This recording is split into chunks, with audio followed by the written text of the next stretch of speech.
Welcome to Sportpen.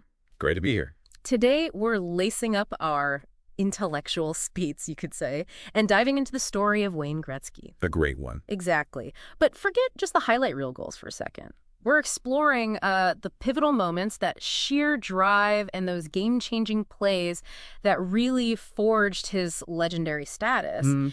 It's about understanding how a player doesn't just break records, but sort of redefines what's even possible in the sport. Yeah, absolutely. We're not just looking at the stats, although, I mean, those are certainly mind-boggling, aren't they? Oh, yeah. We want to unpack the mindset, the subtle nuances of his game, and, how he consistently elevated not just his own performance, but the entire sport. Right. Like, what does it truly mean to be great? And how did someone like Gretzky rewrite that definition? That's the core question. Okay, let's unpack this right from the start then.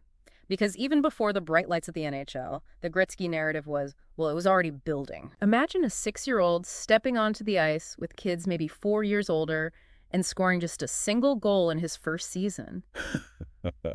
Yeah, it doesn't exactly scream future legend, does it?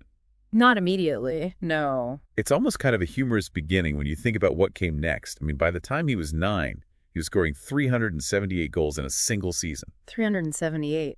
Yeah. That's a number most of us, can only dream of seeing in a video game, let alone doing it on real ice at that age. He'd scored 195 the year before that, too. And a huge influence in those early years, we have to talk about his father, Walter. Oh, absolutely. Everyone pictures the backyard rink, right? It's like Yeah. this Canadian icon. But Walter's coaching, it went way beyond just giving him extra ice time. Precisely. Walter instilled in him a really deep understanding of the game's intellectual side. That famous advice, go where the puck is going, not where it's been. That wasn't just about, chasing the black rubber. Right, it was strategy. It was about anticipating the flow, the strategy, the next move. It's like a master strategist in any field, always thinking several steps ahead.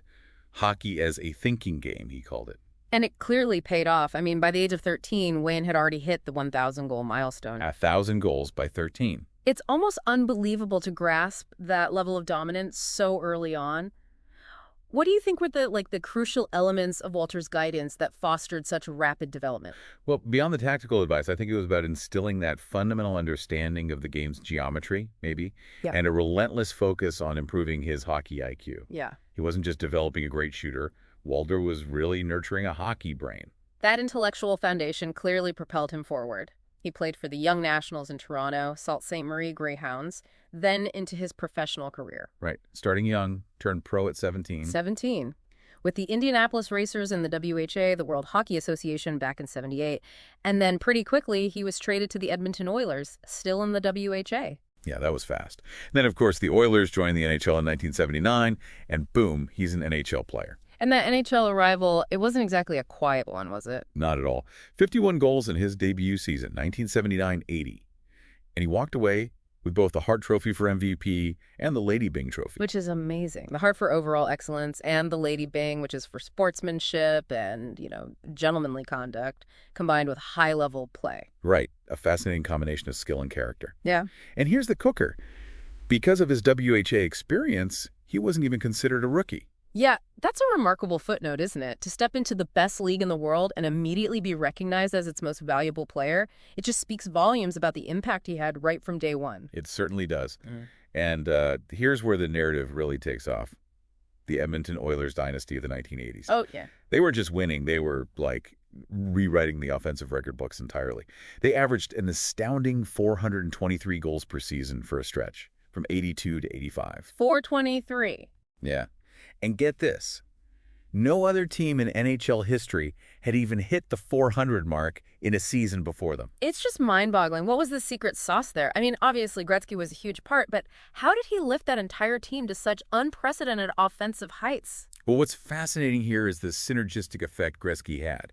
Ken Dryden, the former goalie, put it perfectly, I think.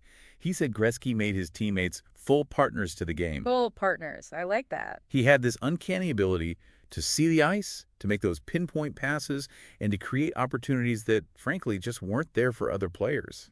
His teammates had to elevate their own games just to keep up with his pace and his vision. So it wasn't just about him racking up points. No, not at all. It was about making everyone around him better. That's why the team scored so much. It's almost like he had a sixth sense out there, knowing exactly where his teammates would be, sometimes before they even knew themselves. We talked earlier about his dad emphasizing the thinking game. How did that intellectual approach really show up in the high-powered offense of those Oilers teams? You could see it everywhere.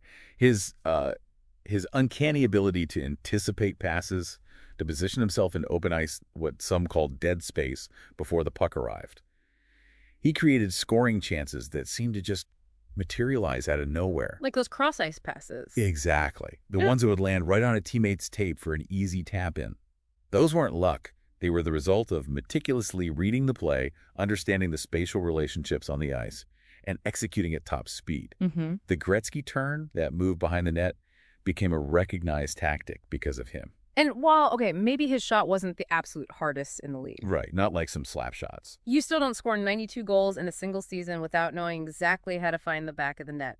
How did he compensate for maybe not having that raw power? It was all about accuracy, deception, and that incredible hockey IQ again. He knew where to shoot, when to shoot, how to change the angle on his release just enough.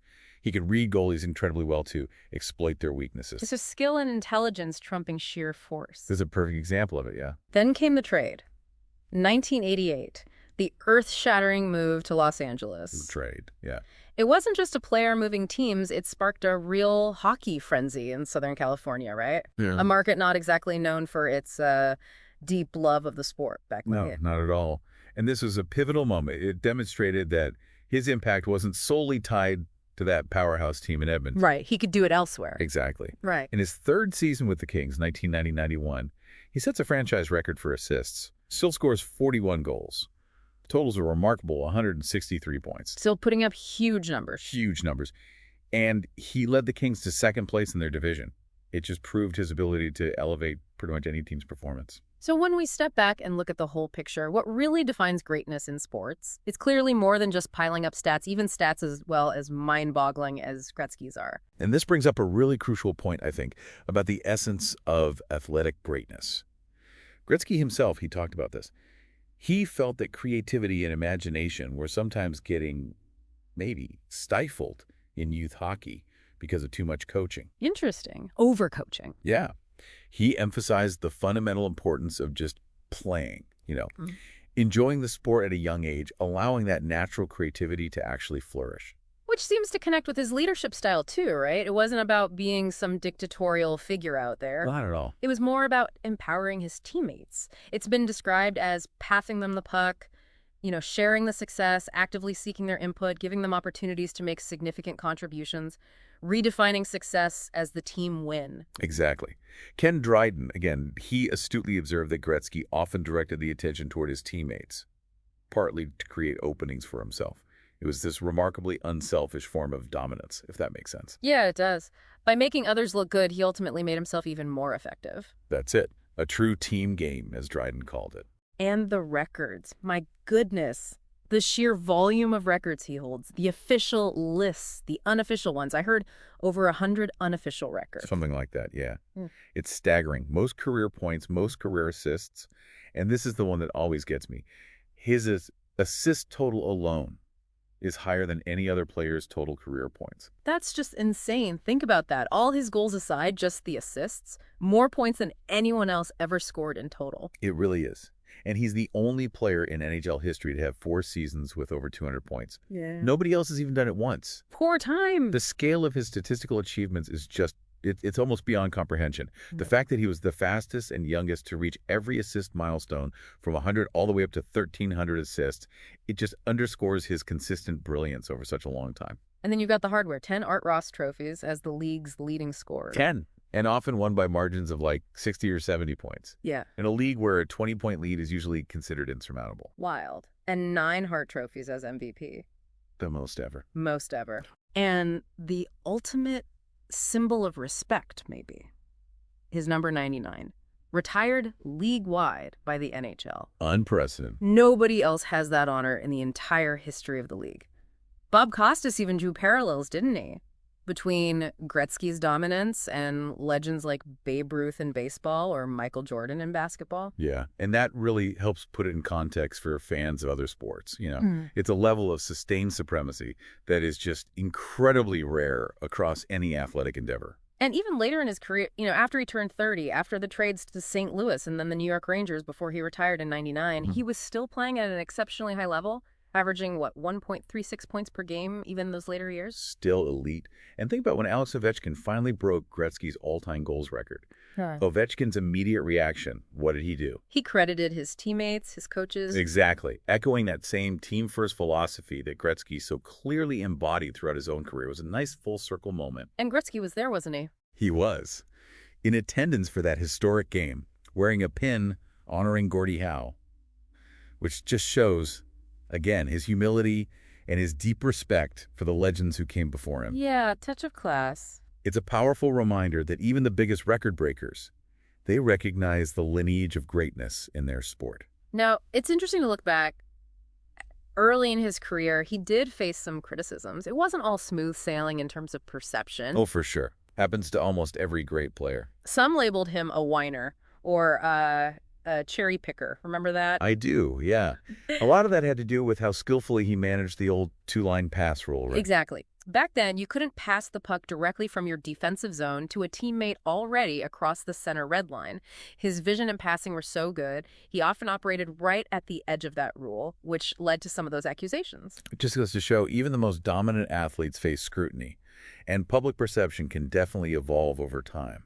It's a natural part of any athlete's journey. And opinions change, right? As the game evolves, so do the interpretations of past players and their styles. There's still ongoing debate among fans about how Gretzky's particular skill set would translate to the faster, maybe more physically demanding NHL of today. Yeah, you hear those debates. Opinions vary, obviously. Mm-hmm. And more recently, some people have expressed disappointment with him due to political affiliations or endorsements. That's become part of the later narrative, too. Right, which happens with many public figures. But purely from a hockey perspective, when you consider the entirety of his career, Wayne Gretzky's impact on the sport is just, it's undeniable. Absolutely undeniable. The statistical dominance, it speaks for itself, really. But when you combine that with his revolutionary style of play, that anticipation, the vision, and that consistent team-first mentality. It's the whole package. His story really forces us, I think, to think beyond just the score sheet. Like we said at the start, what are the defining characteristics of true greatness? Is it purely about breaking records? Or does it also encompass the character, the leadership, and the ability to elevate the game itself for everyone involved? It's a great question, and here's something to really chew on. Think about this for a moment. If you were to take away every single one of Gretzky's 1-point, 2-point, and even his 3-point games, just wipe them off the record, Okay. he would still have amassed over 1,000 career points. Wow. Just from the 4-point games and up. Yeah. What does that tell you about his incredible consistency and his overall impact? It's truly staggering when you put it that way. That really is staggering. It speaks to a level of sustained excellence that is, quite simply, without parallel in the history of the game. Absolutely. Well, that's our deep dive into the remarkable career of Wayne Gretzky. A fascinating exploration of a true legend, no question. Thanks for listening to Sportpen.